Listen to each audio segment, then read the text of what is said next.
Ok, eh ben, c'est parti. Bonjour à tous. Alors, oula, petite question pour démarrer. Qui code avec des agents? Ok, pas tout le monde. Vous utilisez quoi? Codex. Codex, Claude? Claude, ok, ça marche. Vous utilisez déjà des skills ou pas? Ouais. Ouais. Les autres, qu'est-ce qui vous manque pour démarrer? Code tout court. Je suis Ah, manager. ok, c'est une bonne raison. Non, pas d'agent, pas de truc, mais un petit peu d'IA, mais à côté, quoi, juste en Ouais, ça marche. question un peu plus. Ok, c'est parti. Donc, je me représente, donc je pense qu'on se connaît un petit peu déjà. Donc, Samuel, ex-CTO de Scribe, ex-directeur pédago d'Epitech. Et j'organise le meet-up GenAI à Nantes et le Hackathon Shift qui était il y a un mois, qui était super. Et aujourd'hui, j'occupe mon temps à open sourcer des trucs que je développe for fun and profit. Hello, bien à toi. Euh, déjà, le premier truc, pourquoi est-ce qu'on fait des skills? En fait, quand vous travaillez avec un agent comme Codex ou Claude Code, en fait, l'agent, enfin, le LLM qui est utilisé derrière, il est entraîné pour produire du code. Alors, il est entraîné sur du code Go, mais c'est pas le langage le plus populaire sur GitHub. Donc, il est entraîné davantage sur des langages comme le Python, comme le TypeScript, le JS. Et en fait, il y a plein de choses qui peuvent un petit peu lui échapper au niveau du langage Go. Et après, il y a aussi la problématique que il y a des fonctionnalités. Enfin, les modèles sont entraînés peut-être une fois par an sur des datas qui datent de 6 mois avant. Donc en fait, quand vous utilisez un modèle comme Claude Code aujourd'hui ou Codex, en réalité, il y a un cut-off. Ces données d'entraînement, de training, datent d'il y a déjà 1 an et demi. Donc toutes les dernières fonctionnalités de Go. En fait, si vous demandez, on préfère Expérience. Je vais demander à Claude quelle est la version de Go actuelle. Oh là là, ça rame. Je cache ça. Euh, quelle est la dernière version de Go? Je pense qu'il va vous sortir Go 1.23 ou peut-être 1.24, mais certainement pas le 26. À moins qu'il fasse une recherche Google, mais est-ce qu'on va savoir? Thinking. Ah ouais, il a besoin de rechercher. Ah oui, voilà, bon, il cherche sur Internet. Bon, ok, bon, là, il a la version. Euh, Bon, et en fait, plus vous lui donnez d'informations, de guidelines, plus vous allez finalement enrichir votre Claude.md, mais plus ça va aller, plus il va devenir énorme. Et un bon Claude.md, c'est un truc qui reste dans les 200-300 lignes, pas plus, quoi. Vous expliquez dans votre Claude.md comment builder le projet, comment le tester, où se trouve la doc, les markdowns dans votre repo, mais il ne faut pas aller plus loin, quoi. Donc, dès que vous avez des politiques un peu internes à votre boîte, des conventions, un code style, c'est un peu compliqué du coup de le faire ingérer vraiment à la jour. Alors, il y a plusieurs façons de s'y prendre. Donc, j'ai parlé de Claude.md. Pour l'équivalent dans Codex ou tous les autres, c'est Agent.md.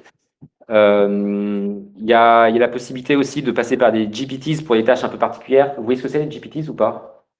C'est comme les gems sur Gemini. C'est quand vous voulez créer un agent. Alors, je vais vous montrer. Ouais, c'est ça. Un agent spécialisé. Par exemple, moi, j'en ai un qui m'écrit des posts LinkedIn. C'est à toi qui les écris. Alors,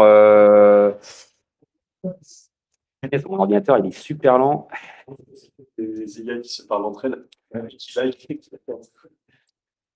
Allez. En fait, c'est un gros système prompt. Ça permet d'avoir un chat GPT spécialisé. C'est un gros. Mince, si je ne vais pas dans la partie édition, c'est un gros système prompt qui va vous permettre de faire, là en l'occurrence, un post LinkedIn vraiment de très bonne qualité, qui va faire des bons taux de reach. Et on peut même uploader des bouquins entiers de recettes de cuisine sur comment faire un post LinkedIn parfait. Enfin, voilà. Le problème, c'est que ce genre de choses, vous faites un assistant par tâche, mais vous pouvez pas avoir plusieurs assistants dans la même conversation. Donc, c'est toujours un petit peu limité. L'autre méthode, c'est dans votre agents.md de linker plein de docs, de markdown sur des spécifications techniques, sur un code style, sur plein de choses. Ça marche, faut bien tester, mais ça marche. C'est juste que du coup, si vous avez plusieurs repositories, c'est un peu galère à gérer. Bon. Et donc l'option qui est aujourd'hui préférée, ce sont les skills. L'idée du skills, c'est qu'en fait, vous allez décrire en quelques dizaines de mots le rôle du skills, et en fait, votre agent va être capable de le charger en lazy loading au moment où il en a besoin. Donc plutôt que avoir 100 assistants, 100 GM différents, 100 GPTs différents, vous aurez 100 skills différents qui, dans une même conversation, vont pouvoir être chargés au moment où l'agent considère qu'il en a besoin. Voilà. Alors, je vous donne un exemple très simple. J'ai fait des skills. Alors, je vais aller CC skills. Comme j'écris une fois de temps en temps des articles de blog, j'ai fait des skills pour m'aider, m'accompagner là-dessus. Hop, allez. Oh, c'est lent. Donc, j'ai un premier skills dont le rôle est d'écrire simplement un article technique. Donc, il est très spécialisé là-dedans. Il fait vraiment que cette tâche-là. J'en ai un autre qui. Alors, j'ai une skills que j'ai pas faite moi-même, mais qui est un humaniseur, donc qui permet de changer un peu le langage pour le rendre un peu moins LM, enfin, pour que ce soit pas grillé, quoi, que ce soit un LM qui l'a écrit. J'en ai un qui me permet de ensuite adapter le post à Substack, la plateforme de blogging que j'utilise. Elle a des codes un peu particuliers. J'ai un skills pour écrire mon post LinkedIn. J'ai un skills pour poster sur Twitter. Enfin, en fait, j'ai plein de skills hyper spécialisés et ça me permet en fait d'avoir des guidelines très très précis sur comment écrire un post de bout en bout. Et en fait, mes skills, je les ai même construits de telle manière parce que quand j'écris un article technique, il va me poser plein de questions sur finalement le scope de l'article que je vais écrire, la longueur, et en fait, tout ça est déjà encodé dans des skills, quoi. Je passe sur la présentation. Donc, du coup, pardon, je peux vous faire une démo carrément dans Claude.ai. Je vais l'ouvrir 2 fois. Voilà, mon ordinateur il rame, qu'est-ce qui lui arrive? Alors, dans Claude, vous avez une section connecteur et le menu des skills est un peu planqué, du coup, il faut aller dans connecteur et ensuite dans skills. Et alors, ce qui est recommandé, c'est de ne pas en mettre trop parce que du coup, vous surchargez le contexte, même si c'est très léger. En fait, il y a tellement de skills qui est un peu perdu. Et du coup, j'ai des skills différentes entre Claude Code en local et Claude en ligne. Et donc là, alors j'ai des skills qui sont désactivés, que j'active au besoin. Hein. Mais oui, j'ai des skills de stratégie de contenu, pour écrire des specs, des skills pour trouver des idées marketing. Enfin bref, j'ai plein de skills très différentes. Et ensuite, quand je m'en sers, je vais lui dire write a technical article about Sunday landing in Go. Je vais prendre un petit modèle léger, sinon on va y passer 2 heures, ça sera fini. Hop. Et normalement, vous allez le voir dynamiquement charger la skills parce qu'en fait, il s'est rendu compte que je parle d'écrire un article technique et que ça nécessite de charger une skills. Voilà. Donc là, il charge la skills écriture d'un article technique. Et je ne vais pas attendre qu'il aille jusqu'au bout, mais normalement, il va charger ensuite tout ce qui est LinkedIn. Et enfin, quoique je ne lui ai pas demandé de poster sur LinkedIn. Mais bref. Donc voilà, je reviens dans ma présentation. Donc, comment ça se présente une skills? En fait, c'est vraiment des fichiers Markdown à plat, donc c'est très facile à review, très facile à modifier. Soit vous faites des modifications directement dans Claude Code, soit dans Claude en ligne, soit vous créez votre skills sur votre ordinateur. Ça, le point d'entrée, c'est toujours le skill.md qui doit avoir. Donc, ça se présente avec un front matter qui, je vais vous en montrer un, ce sera plus simple. Skills. Deep Research, ouais, c'est pas un super exemple. Donc, il y a toujours un front matter qui permet, je vais mettre le fichier en RAW, de décrire le rôle de la skills avec un titre et une description. La description doit contenir des choses comme use when, use when, pour vraiment signaler à votre LLM à quel moment il va devoir charger la skills.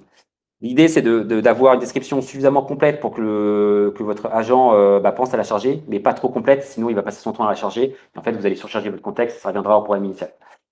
Ensuite, il y a tout un tas de métadata. Bon, ça, c'est parce que moi, je les mets en open source. User invocable, c'est pour désactiver la skills en mode commande ou pour l'activer en mode commande. Moi, je le mets systématiquement en true.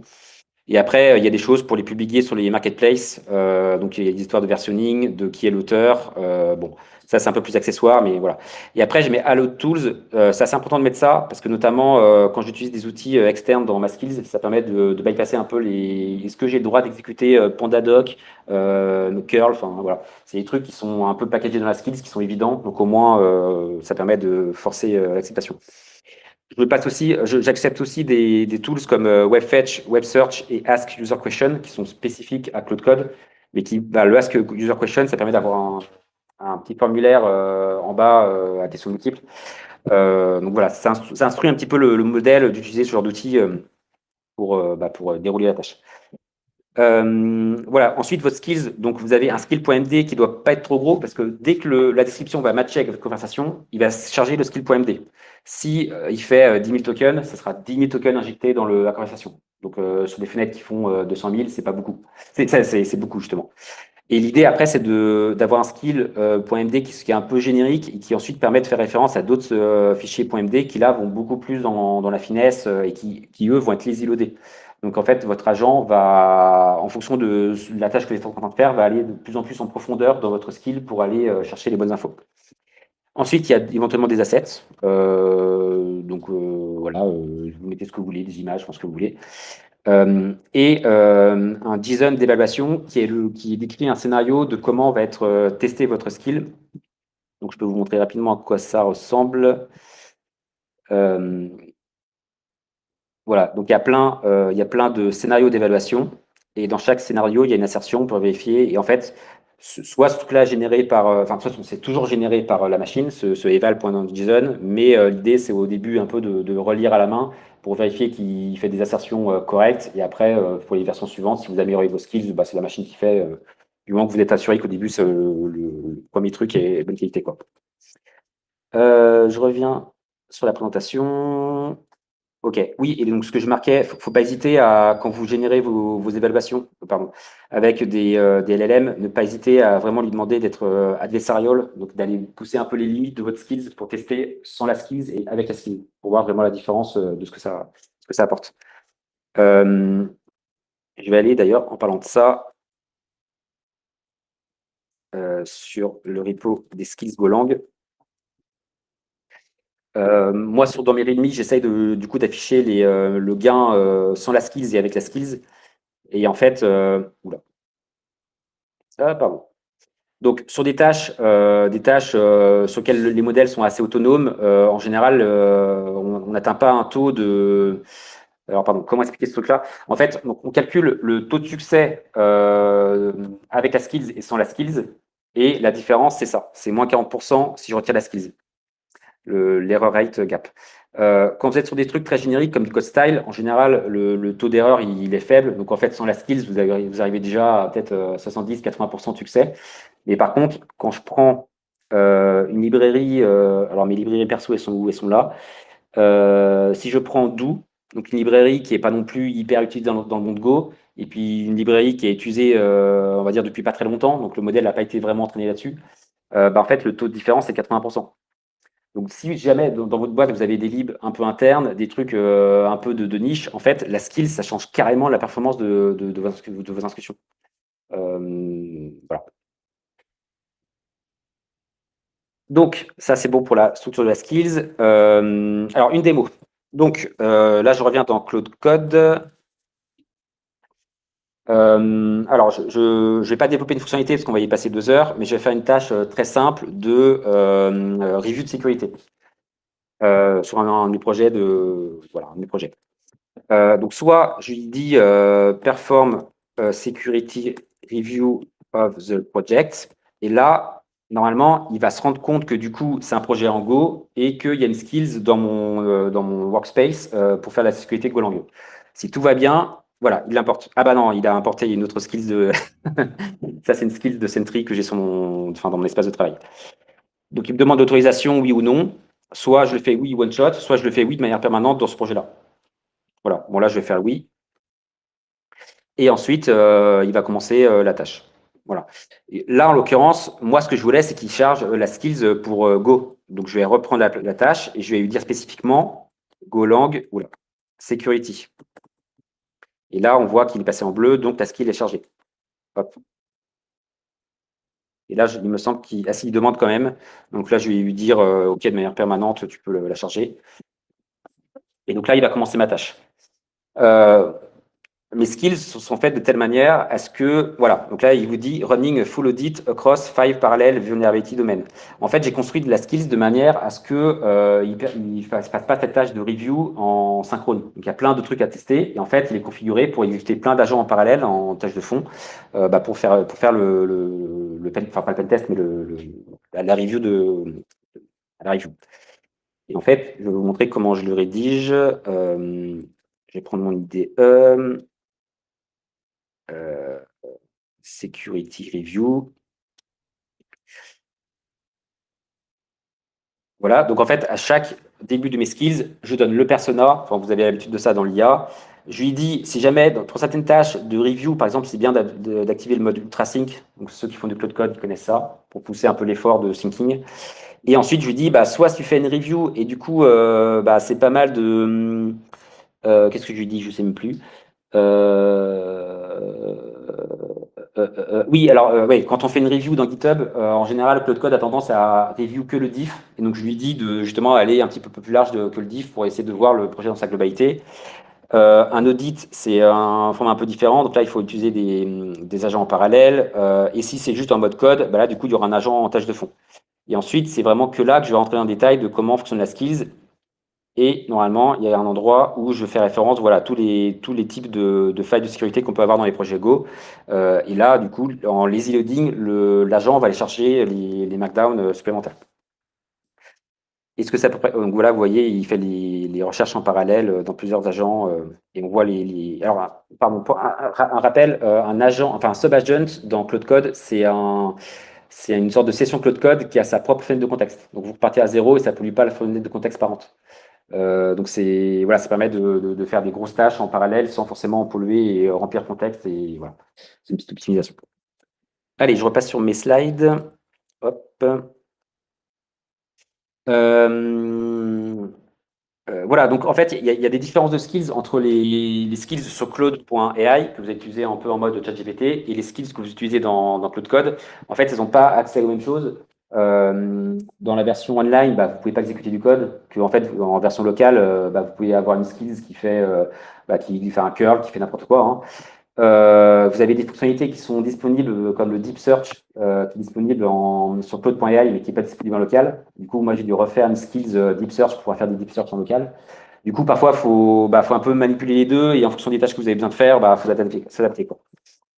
Alors, comment on installe ça? Alors, moi, j'utilise beaucoup Skills, qui est un projet de Vercel qui est associé à une marketplace. Alors, je vais vous montrer la marketplace. Alors, il doit y avoir 5 ou 6 marketplaces un peu populaires. Donc, il suffit d'en trouver une. Moi, j'aime bien Skills parce que franchement, il y a beaucoup de projets dessus. Et en fait, alors, vous avez des skills très connus comme Find Skills. Merci Vercel. C'est juste un moteur de recherche. Et après, en Golang, vous tapez Golang et là, il y en a carrément moins. Allez. Donc, il y a entre autres les miennes.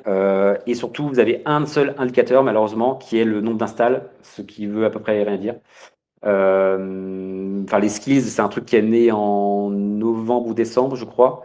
Donc, c'est très récent. En vrai, celle de 10 000, c'est celle qui a dû sortir. Alors, on peut ouvrir, hein. Elle a dû sortir... Ah, first in, la donnée n'est pas bonne. Elle a dû sortir très tôt, donc c'est pour ça qu'elle est en top.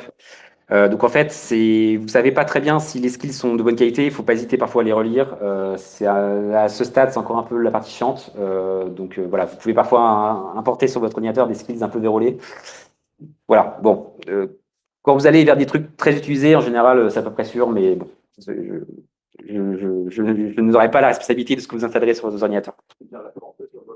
Comment? T'es bien référencé sur... Ouais. Comme Golang, c'est toujours un langage de niche. En fait, t'as pas beaucoup de skills disponibles. Donc, si je fais une démo, je vais ouvrir un nouveau terminal. Hop. Donc ça s'installe comme ça. Là, il vous demande quels skills vous voulez installer. Bon, je vais en prendre n'importe lesquels. Et ensuite, il va vous demander dans quels agents les installer. Donc, vous avez les classiques, les cursors, les Gemini. Enfin, vraiment, vous avez des tonnes d'agents, même OpenClaw, je crois. Hop, et ensuite, il vous demande si les skills sont mis dans le project ou en global. L'avantage du project, c'est que en fait, dans votre équipe, vous allez pouvoir les partager. Par contre, il me semble que le project, du coup, ne peut pas faire de lien symbolique, alors qu'en global, une fois que je mets à jour mes skills avec la commande skills sur mon PC, ils sont mis à jour pour tous mes projets. Donc c'est voilà, faut voir comment vous équipez. Enfin, et là, je vais faire un lien symbolique et c'est OK. Il me dit en plus s'il y a des risques de sécurité, mais j'en parlerai après. Et là, il me dit où il les installe, donc très bien. OK. Allez, allez. Bon, et puis pendant ce temps-là, je vais vous montrer comment on fait une update. NPX Skills Update. Allez, s'il veut bien. C'est une commande. Bon, il veut pas, tant pis, on l'aura pas. Ouais, voilà, c'est bon. Et là, il vous dit quoi mettre à jour. Je peux faire global, j'ai encore fait ce matin, donc ça prend un peu de temps, mais du coup, vous avez vraiment tous vos skills à jour. Ok, il y a aussi les méthodes par plugin. Donc Codex, Gemini et Cursor et Claude Code ont tous des systèmes de plugins. Moi, en vrai, j'aime bien utiliser Skills, au moins ça unifie tout et ça évite des conflits entre les plugins parfois et les skills. Donc voilà, je préfère utiliser ça, mais c'est qu'une question d'habitude. Et sinon, il y a toujours l'option un peu legacy, si jamais vous avez des skills privés, enfin internes à votre boîte, qui est d'installer directement dans le point cursor ou dans votre home quelque part, quoi. Ok. Écosystème. Alors du coup, moi je me suis attaché en fait à créer peut-être en décembre ou janvier mes premières skills Golang parce que je voyais qu'en fait ils prenaient des directions parfois quand ils codaient qui n'étaient pas très, très bonnes. Et du coup, à un moment donné, je me suis dit autant les perfectionner, les redécouper un petit peu plus pour être un peu plus atomique, on va dire. Et j'ai créé ces 35 skills que vous voyez que vous avez sous les yeux. Donc il y a des skills comme code style qui en vrai, un linter pourrait remplacer ça, donc c'est pas hyper utile. Par contre, il y a des trucs beaucoup plus poussés pour aller faire du performance engineering, des benchmarks, pour aller faire du troubleshooting de bugs, où là, il va vous faire des commandes Go, pproof, où il va aller vraiment très loin dans l'analyse des bugs. Et enfin, franchement, maintenant, je m'en sers et j'avoue quand il y a des trucs un peu tricky, en fait, même il me permet d'apprendre des trucs en fait dans des soucis d'optimisation, des trucs de perf, des optimisations que je connais pas. En fait, il est bien meilleur que moi et c'est trop bien. J'ai aussi fait des skills spécifiques pour des librairies. Donc là, comme je vous disais, en fait, comme les librairies ne sont pas trop connues des LLM, au moins ça permet de carrément augmenter la qualité de ce qui est produit parce qu'en fait, il a le man de la librairie finalement dans son contexte. Donc c'est un bon complément aux outils comme Context7. Je ne sais pas si vous connaissez Context7. Ouais, bon, ok. Je passe. Voilà. Et puis, alors, pardon, j'ai aussi des skills qui sont plutôt pour des project layout. Donc, quand vous démarrez un nouveau projet, au moins ça vous set up la CI, ça set up l'injection de dépendance. Enfin, voilà. Mais c'est plus des trucs que j'utilise à la marge. Donc, les marketplaces, il y en a plein. Donc, skills.sh, qui est avec le CLI de Vercel, qui est trop bien, que j'utilise tout le temps. ClawHub, c'est pour OpenClaw. Bon, il y en a plein. Ils ont tous leur manière différente de déployer des skills. Donc, si demain vous voulez faire de l'open source et mettre en public vos skills, on en reparle parce que c'est hyper chiant. Ils ont chacun une façon différente de les déployer. Donc, je ne vais pas aller dans le détail. Et du coup, le résultat, là, j'ai un peu agrégé tout le résultat de toutes les skills. Et en fait, je fais plus 43% de qualité, on va dire, sur l'output, sur le code produit, par rapport à avant, quand je n'avais pas la skills. Alors, comment il faut lire ce truc? En réalité, comme j'utilise pas mal l'IA pour construire les scénarios d'évaluation, les skills, en vrai, le mode avec la skills est toujours à 100%, ou presque. Et du coup, la question, c'est plutôt à combien on était sans la skills. Donc, c'est plutôt ce chiffre-là au milieu qui est important plutôt que celui de gauche, parce que celui de gauche sera toujours à 100%. Voilà. Et puis, comme je vous disais, en fait, les scénarios d'évaluation, quand je les fais, j'essaie de les relire parce qu'il y a des trucs en fait qui sont tellement évidents que le LLM sait les résoudre par lui-même sans qu'il y ait une skills ou pas, quoi. Donc voilà. J'ai une question par rapport à ça, justement, je me demandais comment t'évaluer, donc tu y réponds en partie. Donc, tout ce que tu décris, j'ai l'impression qu'il y a un risque d'overfit à générer ces eval datasets avec un LLM. Tu as vu des bonnes guidelines ou toi, quel est ton reste? J'ai l'impression que tu as pas mal joué avec ça par rapport à moi, mais aussi à pas le monde qui crée des sites de ce que je vois. Ouais, je t'encourage à lire mon Claude.md. Il y a pas mal de conditions que je mets. Alors déjà, je pousse à être un peu adversarial, comme je disais. Je pousse aussi à se relire lui-même sur ces scénarios d'évaluation pour virer tous les trucs qui sont tellement obvious que le modèle sait le faire par lui-même. Je sais même plus, il faudrait relire toutes les conditions que j'ai mises, mais et après, même si tu vois sur le format final des skills, je vais mettre des contraintes assez fortes. Alors, en fait, il y a un skill créateur, un skill qui permet de créer des skills. Et en fait, eux, ils te demandent de faire des skills de 500 lignes. Moi, ça c'est en ligne, franchement, je le testais et c'était beaucoup trop grand. Donc j'ai même diminué, je me suis mis une restriction personnelle à 2500 tokens par skills. Et après, par contre, sur l'entièreté de la skills avec tous les fichiers de référence, là, je peux monter à 10, 15, 1000, ça pose pas du tout de problème parce que c'est vraiment des trucs spécifiques qui sont les ILOD.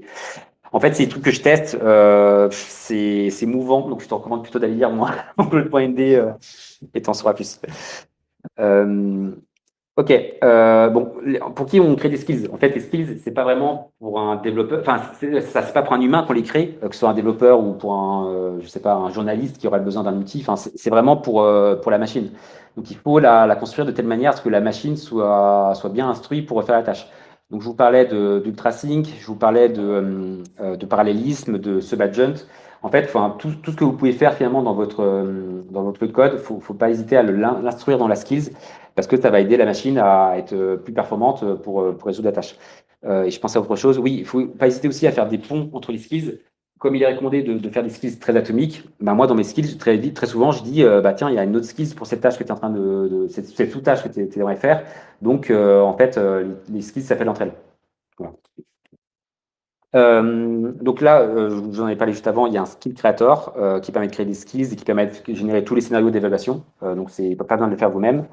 Voilà. Moi, je l'ai complété avec, donc, dans les leaders, ce que je vous disais, j'ai complété avec des trucs pour publier sur des marketplaces, notamment OpenClaw a un système de dépendance, enfin, pour vérifier qu'une dépendance est bien présente sur le serveur. Enfin, bon, il y a plein de choses. Bah voilà, j'en ai parlé. J'ai rien oublié. Ouais. Et vraiment, faut pas hésiter à passer beaucoup de temps à retravailler la description. Et ça même, je sais que moi, mes skills, parfois, elles se déclenchent pas automatiquement quand je fais du Go. Vous en avez testé de mes skills ou pas? Pas encore? Ouais. Elles se déclenchent bien ou pas? Souvent, je l'invoque directement. Ouais. Pour être vraiment sûr de Ce que je fais aussi, c'est que mes skills Go, parfois, je les rajoute aussi dans les cloud.md. Enfin, les miennes comme d'autres que j'utilise. Comme ça, sur certains projets, ça les pousse vraiment, ça force l'agent à l'utiliser. Et ça, c'est parce qu'en fait, mes descriptions sont pas toujours très bonnes. Et donc, dans la description, faut décrire ce que fait la skills, faut décrire dans quelle situation il faut l'appeler, dans quelle situation il faut pas l'appeler. Et voilà, c'est du test and learn et il faut faire plein d'essais, plein d'itérations pour que ça marche bien, quoi. Bon, ça, j'en ai parlé. Tac, tac, tac. Voilà. Alors, il y a plein de façons de rédiger la skills. Il y a des façons qui sont un peu. Bah, quand vous voulez faire un exemple de code, c'est bien de mettre le mauvais exemple et ensuite le bon exemple. Ça, le LM le comprend très bien.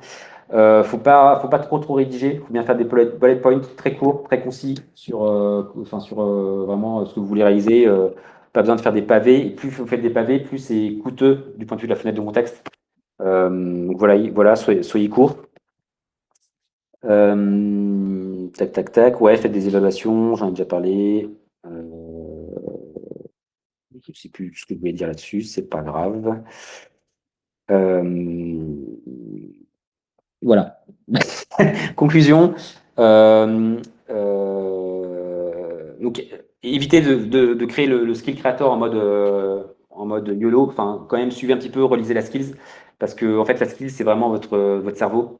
Plus vous avez une skill de bonne qualité, plus, en fait, le travail que vous avez fait en aval, tout ce qui sera produit par vos agents sera de bonne qualité. Donc, vraiment, ça vaut le coup de passer quelques heures à bosser vraiment les skills, les modifier, les tester, les retravailler. Surtout quand vous êtes dans une boîte, en fait, il suffit de une ou deux personnes qui vraiment tabassent le sujet et qui le font vraiment bien. Après, tout votre code, une fois qu'il est encodé dans les skills, bah, c'est un cerveau qui, enfin, c'est un stagiaire qui est hyper entraîné, quoi. C'est vraiment du bonheur. Et après, une fois que vous avez une version initiale qui marche, bah là, vous pouvez itérer avec du coup un LLM qui produit les améliorations assez facilement. Voilà. Moi, un truc que j'ai fait plusieurs fois qui marche bien, c'est alors, il m'arrive aussi de faire des skills, des sujets que je ne maîtrise pas. Cette semaine, j'ai fait une skill sur l'art de la négociation. En fait, j'ai pompé un gros PDF sur LibGen voilà, il y a un expert de comment négocier les trucs. Et finalement, j'ai demandé à Claude de m'extraire toute la connaissance de ce bouquin et de m'en faire une skill. C'est une technique. En vrai, du coup, je n'ai pas vraiment la capacité de dire si la skill est de bonne qualité ou pas. Mais comme déjà avant, je ne savais pas comment négocier, ça peut être que mieux. Voilà. L'autre façon, donc, c'est de faire une deep search. Ça, c'est un truc que j'ai fait encore il n'y a pas très longtemps. Bah, on peut le faire en live. Hein. J'avais fait une j'avais eu besoin de faire un communiqué de presse sur un des événements que j'organisais. Je ne sais pas comment faire un communiqué de presse. Il y a des règles différentes dans chaque pays du monde. Enfin, il y a des formalismes. Je ne sais pas comment ça marche. Bah, du coup, j'ai commencé par aller ici, cliquer sur Research, donc pour lancer le mode Deep Research. Vous connaissez le mode Deep Research ou pas? Je parle chinois. Quand vous faites une requête sur ChatGPT, en fait, il va faire 2-3 recherches web pour avoir les réponses immédiates pour construire une réponse. Ça prend normalement 30 secondes, il vous fait une réponse. Le principe de la Deep Research, c'est qu'en fait, il va scanner tout Google. Enfin, il va scanner 2000 pages s'il le faut. Ça va prendre 15, 30, 45 minutes. Mais au moins, il va vous faire une réponse exhaustive sur la question que vous lui posez. Donc ça, quand vous voulez faire une skills vraiment pointue sur un truc que vous ne maîtrisez pas du tout, la Deep Research, c'est votre ami. Tell me how to make a press release, difference between countries, format, how to send it to journalists. Et donc là, si je lance la Deep Research, alors, j'ai pas mis le meilleur modèle. En général, il faut me mettre un modèle Opus pour que ce soit performant. Donc là, il va vraiment passer des heures, des dizaines de minutes à faire la recherche. Et à la fin, alors en plus, il me propose d'appeler les tools, pas besoin. Allez, désactive, confirme. Ah! Désolé, ça bug. Ouais, bon, c'est pas grave, on s'en fout.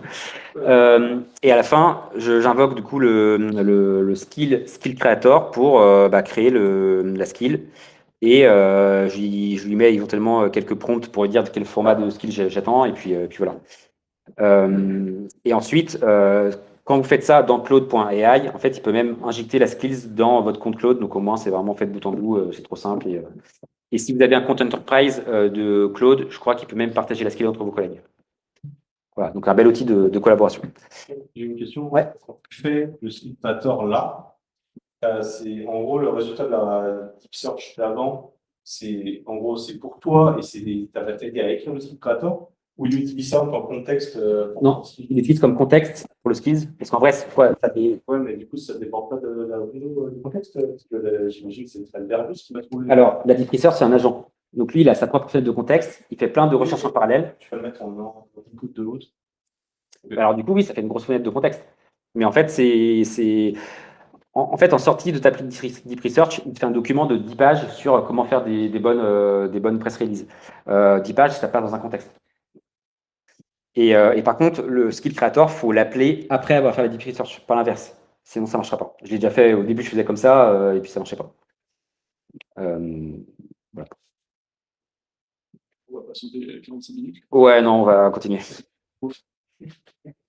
Parlons de sécu. Donc, je vous disais, les skills, on importe tout et n'importe quoi. Dans une skills, en fait, vous pouvez avoir un truc un peu caché, même encodé en base 64, hein, pour dire fais un curl de tel script sur un bucket S3 qui ensuite fait un chmod plus X de ce truc et exécute-le.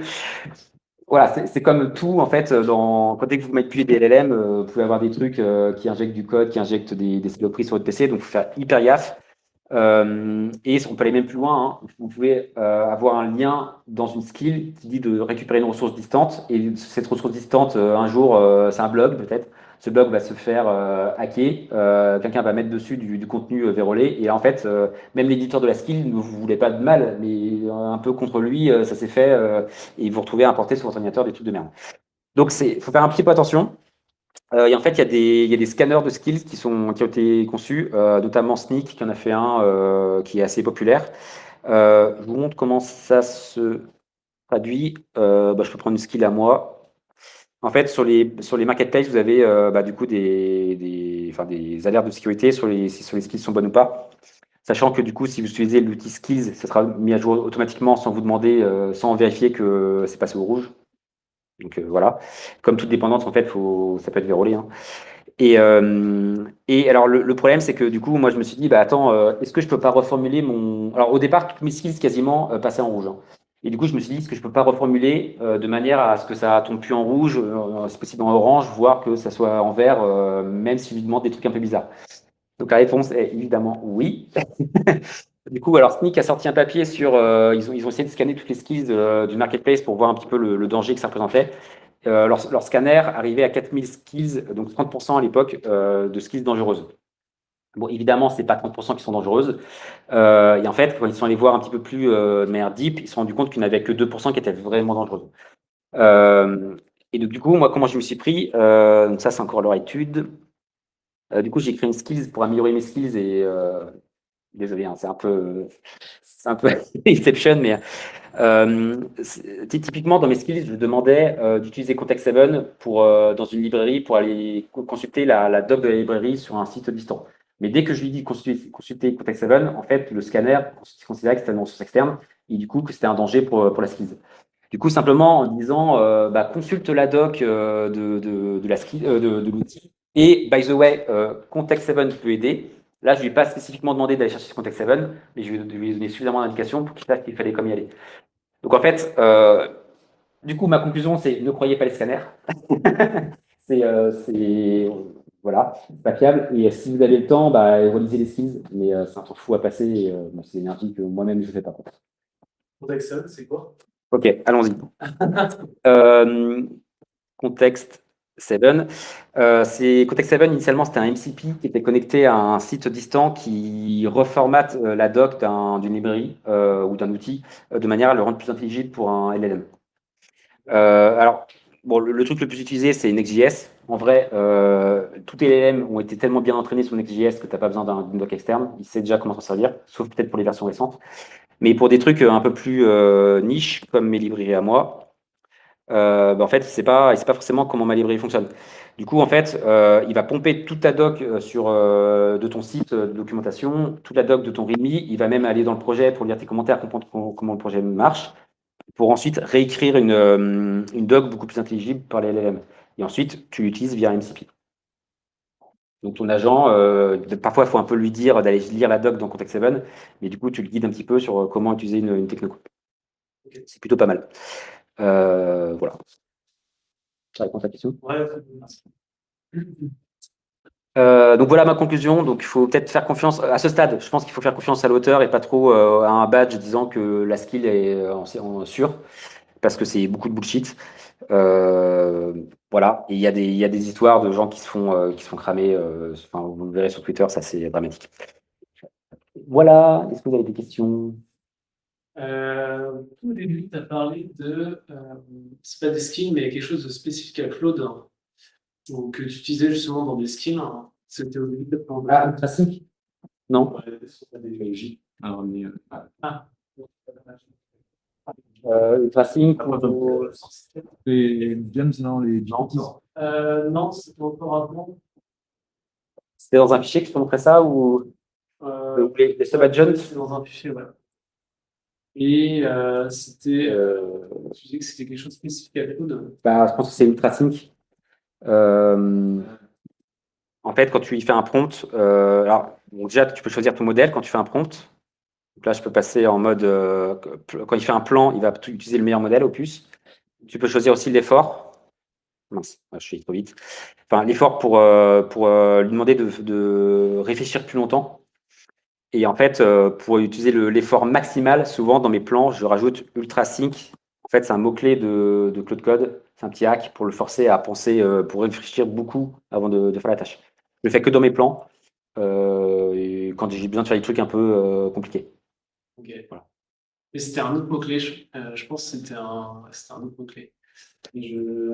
J'aurais dû. Et du coup, je ne vous ai pas montré, mais en fait, j'ai des skills pour vraiment plein de choses dans mes projets. J'ai des choses qui sont très spécifiques à une techno, comme le Golang, par exemple. Comment? 200 quasiment. Oui, oui. Et 200, c'est même beaucoup trop. Parce que du coup, ça veut dire que ça surcharge le contexte au démarrage. C'est pas terrible. Donc, j'ai des trucs pour faire du SEO, pour faire des audits de SEO, pour faire plutôt la partie opérationnelle, enfin, production du SEO, pour faire du Astro, pour écrire des changelogs, pour faire des extensions Chrome. Alors, j'ai des skills aussi pour manipuler le CLI de GitHub. Parce qu'avant, j'utilisais le MCP GitHub. Mais en fait, le MCP GitHub, il fait 30 000 tokens. Donc, il est beaucoup trop gros. Là, l'idée de la skills, c'est que c'est beaucoup plus léger. Et vous passez par le CLI qui est en local sur votre PC et ça protège un peu le. Bon, c'est moins vrai maintenant. Je ne vais pas aller dans le détail, mais enfin, il y a des techniques d'optimisation de contexte. J'ai des skills pour quoi? Comme GSD. Vous connaissez Get-It-Done ou pas? Bon, c'est des agents packagés pour vous aider à faire des flows de développement entre l'écriture des specs, l'architecture, le design, la production du code, La review, enfin, c'est une somme de plein d'agents qui sont compactés dans des skills ou des agents Claude. Enfin, je vais pas rentrer dans le détail. J'ai quoi d'autre comme skills? Les humanizers, quand vous faites des trucs produits, enfin, que vous publiez en ligne, c'est cool. Ça, en fonction de la langue dans laquelle vous êtes, du coup, il va humaniser un petit peu ce que vous avez produit. Ça évite de se faire trigger comme étant du contenu produit par des machines, quoi. Voilà, bon, il y a des skills sur tout et n'importe quoi. Enfin, voilà. Attention, dans le début de ta présentation, tu présentes plusieurs approches pour amener du contexte à nos LLM et tu montres celle du skill que tu as plutôt choisi ici. Et il y en a une autre, effectivement, c'est celle de un Claude.md avec des Ouais. dossiers pour justement le coding style, etc. Moi, mentalement, le schéma que je me ferais, en tout cas en entreprise, du contexte, ça serait de dire que ce qui est censé savoir un développeur, ça serait plutôt dans le contexte agent.md et une skill, c'est pour une tâche en particulier. Pourquoi toi, tu préfères cette approche plutôt de skill, même pour le coding style, quitte à parfois ce qu'il oublie de charger Parce que le skill, c'est un truc réutilisable. En fait, c'est vraiment une compétence. Donc, toi, une compétence, tu la transportes d'un projet à l'autre. En vrai, c'est pas localisé dans un projet. L'agents.md, moi, il va beaucoup plus décrire l'architecture, enfin, l'agents.md, pardon, et tous ces fichiers associés, donc tu vas faire référence dans ton agents.md. C'est plus sur comment tu builds, comment est architecturé ton projet, des règles spécifiques au projet. Je trouve que c'est pas le même rôle. Mais c'est vrai que quand tu as un monorepo dans ta boîte, bah, entre une skills ou des fichiers Markdown dans ton repo, c'est vrai qu'il y a débat. Et après, il y a un autre truc dont on n'a pas parlé, c'est les agents. Dans Cloud Code ou alors Codex peut-être aussi, j'imagine, tu peux créer des agents qui ont du coup leur propre persona, leur propre spécificité.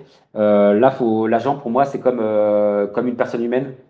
C'est beaucoup plus qu'une skills. Éventuellement, l'agent peut faire référence à des skills, mais c'est une skills est très atomique, alors qu'un agent, c'est ça simule une personne entière qui a son propre rôle dans une équipe. Enfin, voilà, je sais pas comment le décrire, mais je mets pas le scope, enfin le curseur au même endroit, quoi. Faut bien comprendre quand tu parles de token, en fait, ça veut dire que le token, c'est les data qui se trouvent dans le script, la donnée. C'est Le token, c'est l'unité dans les LLM pour l'unité. Enfin, en français, l'unité, c'est le mot ou la lettre. Dans les LLM, c'est le token. Un mot peut être divisé en plusieurs tokens. Et en fait, quand tu l'envoies au LLM, il a une capacité de, par exemple, 200 000 tokens. Donc, en fait, dans chaque LLM a son vocabulaire, qui est un matching entre un mot en français ou en anglais, enfin, avec des lettres latines, et un numéro, un numéro. Et en fait, le LLM, le seul truc qu'il sait ingérer, c'est des nombres. Du coup, en fait, quand tu envoies une requête, le premier truc que OpenAI fait ou Claude fait, c'est faire un matching entre ton texte et des valeurs numériques qu'il envoie ensuite dans le LLM. Et ce vocabulaire, ça fait entre 100 et 200 000 tokens différents, items différents dans ton dictionnaire. Ça dépend des modèles, enfin, c'est plus ou moins gros. Et plus tu as un vocabulaire grand, plus c'est coûteux pour le modèle. Plus c'est petit, plus tu limites les capacités de ton modèle. Les premiers modèles en 2022-2023, GPT-3, je crois, ne savait pas coder parce qu'il n'avait pas les accolades dans son vocabulaire. Voilà. Mais du coup, c'est le fonctionnement, les tokens, c'est vraiment le fonctionnement interne pardon, du LLM. Au passage, du coup, pour faire ça, j'ai créé j'ai byte codé, pardon, une petite extension VS Code pour compter le nombre de tokens que j'avais dans mon fichier ou dans une sélection. Voilà. La petite anecdote. C'est bon pour les questions? Ouais. Là, j'en ai une dernière, c'est là, tu utilises du coup Claude ou tu utilises un petit peu différents. Claude, parce qu'ils m'ont filé une licence, donc j'utilise Claude, Ah c'est ouais. gratuit. Alors, la couche agentique harness, aujourd'hui, c'est probablement Claude la meilleure. Mais en fait, ton agent Claude Code en local, il fait appel à des modèles externes, donc qui est Claude ou Codex ou GPT-5 pardon côté OpenAI. Là aujourd'hui, il y a débat sur est-ce que c'est Anthropic ou OpenAI qui a le même modèle. Avec la sortie de GPT 5.5, franchement, c'est possible que OpenAI ait repris le dessus. Mais comme la couche harness, le modèle que tu as, enfin l'agent que tu as en local sur ta machine est quand même vachement meilleur chez Claude, chez Anthropic. Bah moi je préfère utiliser. Après, il y a la version Open Code, c'est ça, qui est un concurrent open source que tu peux brancher sur plusieurs modèles. Donc là, après, je l'ai jamais utilisé, donc je sais pas à quel point il est bon, mais. Et en fait, ce qui fait la performance de votre agent, c'est à la fois du coup l'agent Claude Code que je lance dans mon terminal, ici, là, et à la fois le modèle. Et il faut vraiment les deux, quoi. Si tu n'as que l'un que l'autre, tu n'auras pas un truc produit d'aussi bonne qualité. C'est vraiment la somme des deux. Parce qu'en fait, ton agent, lui, quand tu lui fais une tâche, en réalité, il envoie plein de requêtes à Anthropic. Donc, plus tu as un agent de bonne qualité, plus ce qui va être produit sera bon aussi. Tu vois, le fait d'appeler des skills, le fait de pouvoir avoir des sub-agents, le fait d'avoir du travail en parallèle, c'est pas disponible dans tous les agents. Donc,